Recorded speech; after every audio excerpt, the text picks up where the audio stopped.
السلام علیکم ورحمۃ اللہ وبرکاتہ۔ ناظرین، استقبال ہے فکر و خبر اسٹوڈیو میں، میں رضوان احمد ندوی، ملکی اور عالمی اہم اور خاص خبروں کے ساتھ۔ تو ناظرین، کئی ساری اہم خبریں ہیں جو آپ کے سامنے رکھنی ہیں، خاص کر رفح کے تعلق سے کیا حالات وہاں بنے ہوئے ہیں اور حماس اور اسرائیل کے درمیان مذاکرات کہاں تک پہنچے ہیں، وہ آپ کے سامنے رکھیں گے۔ اس کے ساتھ ہی وزیر اعظم مودی کے بیانات جس طریقے سے لوگوں کو تقسیم کرنے کا سبب بن رہے ہیں اور کس طریقے کے بیانات وزیر اعظم مودی کے زبان سے نکل رہے ہیں، وہ بھی آپ کے سامنے رکھیں گے۔ اس کے ساتھ ہی کل جو لوک سبھا انتخابات کے تیسرے مرحلے کی ووٹنگ ہوئی تھی، اس میں یو پی میں مسلم ووٹروں کو کے ساتھ مار پیٹ کرنے کا الزام عائد کیا جا رہا ہے، اس کے تعلق سے بھی کیا اپڈیٹ ہے وہ بھی آپ کے سامنے رکھیں گے۔ اس کے ساتھ کئی سارے اہم خبریں ہیں، وہ آپ کے سامنے رکھنی ہے۔ تو ناظرین، تمام خبروں کو دیکھنے کے لیے بنے رہیے ہمارے ساتھ، دیکھتے رہیے خبرنامہ۔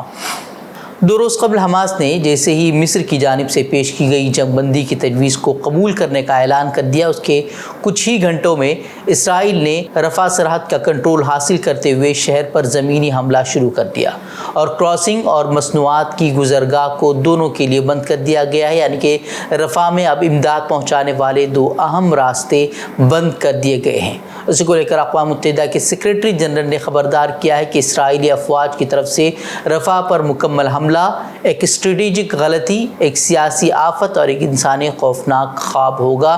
صرف بیان بازیاں ان کی طرف سے کی جاتی ہیں اور ایک اور نیا بیان ان کی طرف سے جاری کر دیا گیا ہے۔ کوئی بھی ٹھوس قدم اسرائیل کے خلاف اٹھاتا ہوا کوئی بھی آپ کو نظر نہیں آئے گا۔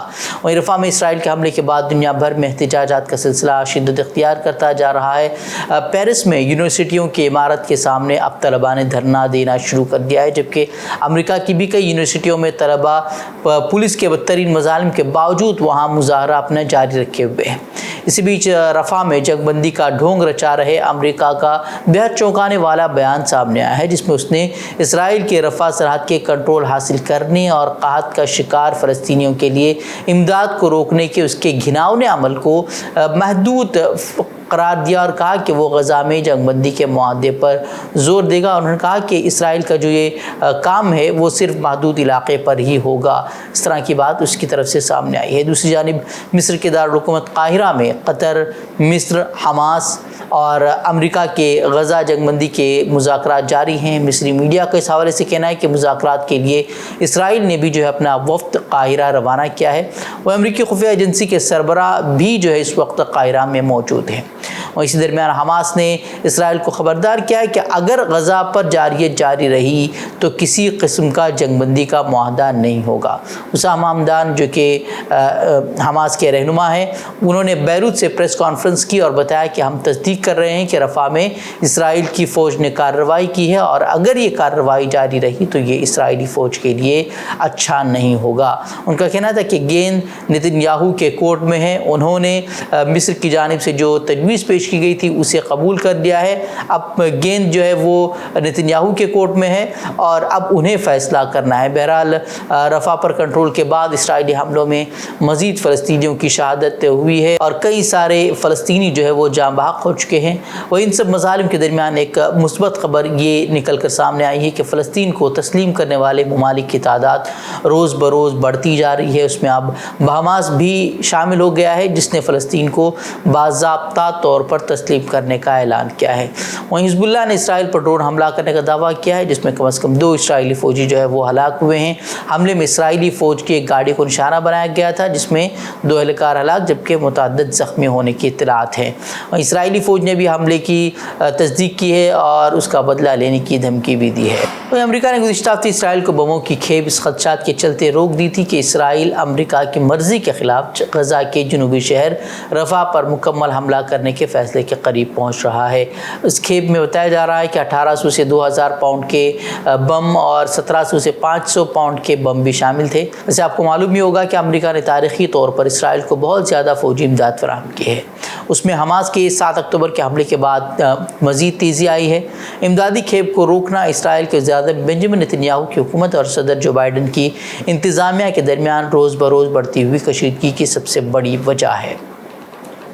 लोकसभा इंतखाबात के तीसरे मरहले के तहत कुल 93 सीटों पर वोटिंग हुई। कल 64% पोलिंग दर्ज की गई। सबसे ज़्यादा वोटिंग टर्नआउट जो है वो आसाम में देखने को मिला, जहां 81.71% वोटिंग हुई, जबकि सबसे कम यूपी में वोटिंग हुई। यूपी में सबसे कम वोटिंग क्यों हुई, उसको लेकर भी कई सारी रिपोर्ट सामने आ रही हैं। बताया जा रहा है कि यूपी में लोकसभा की 10 सीटों पर हुई वोटिंग में हर सीट पर धांधली और अक़लियतों को वोटिंग से रोकने की शिकायतें भी जो है वो सामने आई हैं, जिसके बाद समाजवादी पार्टी ने हरकत में आते हुए इलेक्शन कमीशन में बाकायदा इसको लेकर शिकायत भी दर्ज करवाई है और फौरी कार्रवाई का मुतालबा भी किया है। वोटिंग के दौरान समाजवादी पार्टी ने मैनपुरी, संभल, हाथरस, फिरोजाबाद, आगरा और ईटा वगैरह में इलेक्शन अफसरान और बीजेपी लीडरान पर धांधली का इल्ज़ाम आयद किया, जबकि बदायूं में समाजवादी पार्टी के उम्मीदवार आदित्य यादव ने मकामी इंतजामिया पर मुस्लिम समाज को वोट देने से रोकने का संगीन इल्ज़ाम आयद करते हुए पोलिंग स्टेशन के बाहर उन्होंने धरना भी दिया। इसके अलावा आगरा, फतेहपुर सीकरी में भी मुस्लिम वोटरों को पुलिस और इंतजामिया की जानिब से परेशान करने की शिकायतें मौसूल हुई हैं। संभल में समाजवादी पार्टी के उम्मीदवार और पुलिस के दरमियान कहासुनी हुई। संभल लोकसभा सीट से समाजवादी पार्टी के उम्मीदवार ज़ियाउर रहमान बर्क ने इल्ज़ाम आयद किया कि संभल में कुछ बूथों पर पुलिस ने लाइन में खड़े लोगों के साथ बदसलूकी करते हुए उन पर लाठियां बरसाई ताकि वोटर्स अपने हक का इस्तेमाल न कर सकें। पार्टी के हामियों ने उसके बाद उसकी वीडियो भी वायरल कर दी।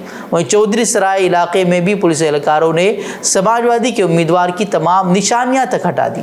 समाजवादी पार्टी के उम्मीदवार ज़ियाउर रहमान ने इल्ज़ाम आयद किया कि इंतज़ामिया बीजेपी का एजेंट बनकर काम कर रहा है और वोट डालने वालों को परेशान कर रहा है। कई सारी वीडियो सोशल मीडिया पर गर्दिश कर रही हैं, जिसमें मुस्लिम ख़वातीन ये बता रही हैं कि उन्हें पोलिंग बूथ जाने नहीं दिया गया। कई बुजुर्ग बता रहे हैं कि उनके साथ मारपीट की गई और उन्हें भगा दिया गया। ये आधार कार्ड नकली बता रहे हैं। हम सुबह से आए हैं, अभी आए हैं घर का काम निपटा के, तो हमें अंदर ही नहीं आए मेरे। इधर उधर हो गए हैं। अच्छा, पुलिस ने फेरा बिना वजह में और पर्चियाँ छीन ली। अच्छा, पर्ची भी छीन ली और डंडा फेरा ऐसे ही और ले गए बिना वजह में लैंडों में लगा हुआ के। कौन सा गांव है? मंसूरपुर माफी, असमोली विधानसभा। कई सारी वीडियो हैं जो सोशल मीडिया पर गर्दिश कर रहे हैं, लेकिन इलेक्शन कमीशन इसका क्या नोटिस लेगा ये हम सभी को मालूम ही है। इलेक्शन कमीशन ऑफ इंडिया की तरफ से जारी करदा पोलिंग के एदाद शुमार में तजादात और रजिस्टर्ड राय दहिंदगान की तफसीलात शाये न करने पर अपोजिशन में मौजूदा पार्लिमानी इंतखाब की शफाफियत के हवाले से शदीद तशवीश पैदा हुई है। कांग्रेस सदर मल्लिकार्जुन खड़गे ने इसको लेकर अपोजिशन इत्तेहाद के लीडरों को ख़त लिखा है और उन्हें अलर्ट रहने और इस सिलसिले में मुत्तहिद होकर आवाज़ बुलंद करने पर जोर दिया है। कांग्रेस सदर ने तशवीश का इजहार करते हुए कहा है कि पहले 2 मरहले की पोलिंग में वोटिंग में कमी के रुझानात और अपनी कम होती इंतखाबी किस्मत से बज़ाहिर वज़ीर आज़म मोदी सख्त परेशान और मायूस हैं और पूरे मुल्क को पता है कि इक़्तिदार के नशे में मस्त हुकूमत कुर्सी पर रहने के लिए किसी भी हद तक जा सकती है। खड़गे ने अपने ख़त में अपोजिशन लीडरों को मुखातब करते हुए लिखा है कि 2024 के लोकसभा इंतखाबात जमहूरियत और हिंदुस्तान के आइन को बचाने की जंग है। उन्होंने कहा कि इस वक्त इलेक्शन कमीशन की साख सबसे कम तरीन सतह पर है। शायद तारीख़ में यह पहली बार हुआ है कि लोकसभा इंतखाबात के पहले और दूसरे मरहले के हतमी वोटिंग फ़ीसद को जारी करने में इतनी ताख़ीर की गई है। मुख्तलिफ मीडिया रिपोर्ट्स के ज़रिए ये पता चला है कि तीसरे मरहले के बाद से हतमी रजिस्टर्ड वोटर लिस्ट भी जारी नहीं की गई है। इस पेशरफ्त ने इलेक्शन कमीशन ऑफ इंडिया के कामकाज पर जो है सवाल या निशान लगा दिए हैं। जैसे जैसे इंतखाबात आगे बढ़ रहे हैं, वज़ीर-ए-आज़म मोदी की ज़बान भी बेलगाम होती जा रही है।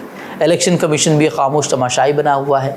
ऐसा लगता है कि वोटिंग फ़ीसद में कमी वज़ीर-ए-आज़म मोदी को हद से ज़्यादा परेशान किए हुए है और वज़ीर-ए-आज़म मोदी हर हरबा इस्तेमाल करते जा रहे हैं।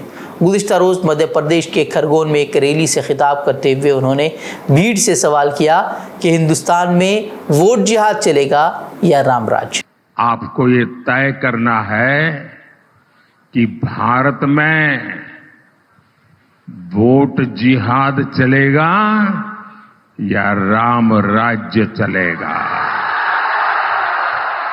इस मौके पर उन्होंने राम मंदिर, बाबरी मस्जिद और मुस्लिम रिजर्वेशन जैसे मौज़ूआत का भी राग अलापा और अपोजिशन को अपनी तनकीद का निशाना बनाया। उन्होंने कहा कि कांग्रेस पार्टी छोड़ चुके लोगों की बातों से पार्टी के ख़तरनाक इरादों के बारे में सुनने को मिल रहा है। उन्होंने बताया कि एक ऐसे ही लीडर ने उनके सामने इंकिशाफ किया कि कांग्रेस के शहजादे का इरादा राम मंदिर पर सुप्रीम कोर्ट के फैसले को पलटने का भी है।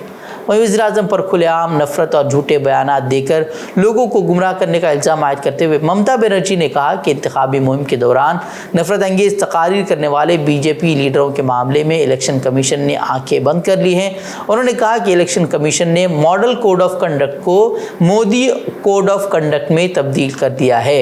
मोदी पर अपना तंज जारी रखते हुए बनर्जी ने कहा कि उन्होंने उससे कबल इस कदर झूठ बोलने वाला वज़ीर-ए-आज़म नहीं देखा है। आप सभी को मालूम है कि जब से पहले मरहले के इंतखाबात हुए हैं, वज़ीर-ए-आज़म की ज़बान अचानक से बदल गई है और वो सिर्फ हिंदू मुसलमान और इस तरह के मुद्दे ही उठाते हुए नज़र आ रहे हैं। कभी कांग्रेस के बारे में झूठ बोलते हुए नज़र आते हैं तो कभी मुसलमानों को लेकर तरह तरह के गलत बयानात दे रहे हैं। और हमने देखा कि किस तरीके से उन्होंने वोट जिहाद तक का लफ्ज़ इस्तेमाल किया। उससे कबल उन्होंने मुसलमानों को घुसपैठिया करार दिया था और इस तरह की बयानबाजी के बावजूद इलेक्शन कमीशन की तरफ से कार्रवाई होती हुई नज़र नहीं आ रही।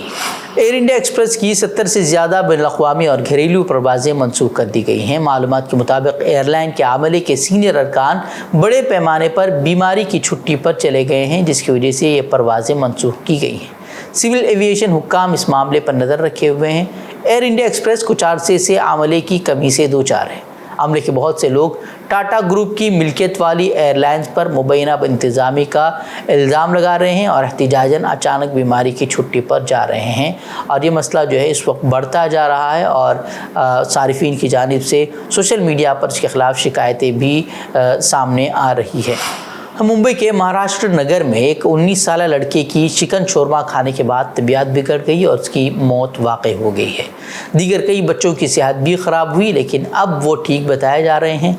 इस मामले में पुलिस ने मुकदमा दर्ज करके मुलजिम दुकानदार को गिरफ्तार कर लिया है। दुकानदार पर इल्ज़ाम है कि उसने शोरमा में नाक़िस चिकन का इस्तेमाल किया था। बताया जा रहा है कि शोरमा खाने के बाद उसे पेट दर्द और उल्टी की शिकायत शुरू हुई और शिकायत बढ़ती चली गई। घर वालों ने डॉक्टर से इलाज भी करवाया, लेकिन हालत में सुधार नहीं आया और उसकी मौत वाक़ई हो गई। इस मामले में पुलिस ने दुकानदार आनंद कामले और मोहम्मद अहमद रज़ा को गिरफ्तार किया है। इसके अलावा शोरमा का नमूना भी जांच के लिए भेज दिया गया है।